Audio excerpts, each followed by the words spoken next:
তোমরা অনেক content ক্রিয়েটরকে celebrity বানাইছো, তাদের হচ্ছে অনেক ফ্যান্স ফলোয়ার বেড়ে গেছে। এই সুযোগটাকে কাজে লাগিয়ে অনেক বড় বড় কোম্পানি তাদের ব্র্যান্ডগুলো প্রমোশন করাচ্ছে, তাদেরকে দিয়ে স্পন্সরশিপ করাচ্ছে।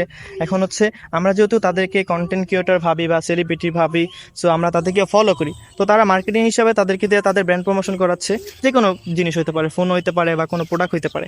এখন প্রবলেমটা হয়েছে কি, যারা কন্টেন্ট ক্রিয়েটর তারা না জানে না বুঝা, মানে কিছু টাকার জন্য হয়েছে কি অনেক ব্র্যান্ডকে প্রমোশন করা দেয়, অনেক প্রোডাক্টকে প্রমোশন করায় দেয়, হ্যাঁ স্পন্সর করে দেয়।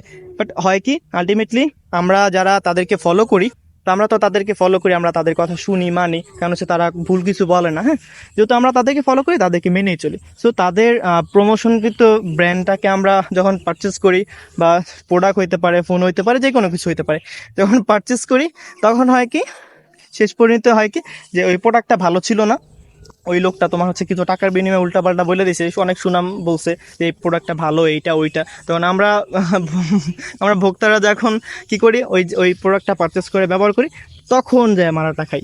সো যারা ওরকম কন্টেন্ট ক্রিয়েটর, হ্যাঁ, তোমাদেরকে জাস্ট একটা কথাই বলবো, ব্র্যান্ড প্রমোশন করার আগে তোমরা আগে ওই ব্র্যান্ড সম্পর্কে নলেজ গেইন করো, তারপরে ওই প্রোডাক্টগুলো পারচেস করো, পারচেস করার পর তারপরে তোমরা, হ্যাঁ, তারপরে তোমরা কি করবা, যে ওই ব্র্যান্ডগুলোর পক্ষে প্রমোশন করবা। কারণ হচ্ছে তোমাদেরকে যেহেতু ফলো করে তোমাদের ফ্যান্স ফলোয়ার, তোমাদের একটা কথা শোনার পরে তারা কিন্তু ওই ব্র্যান্ডটাকে বা তোমরা যেটা স্পন্সর করতেছো ওই প্রোডাক্টগুলো পারচেস করতেছে।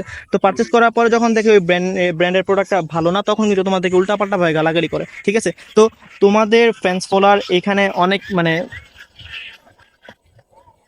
কিছু বলবা? ভাই আমি কি করে না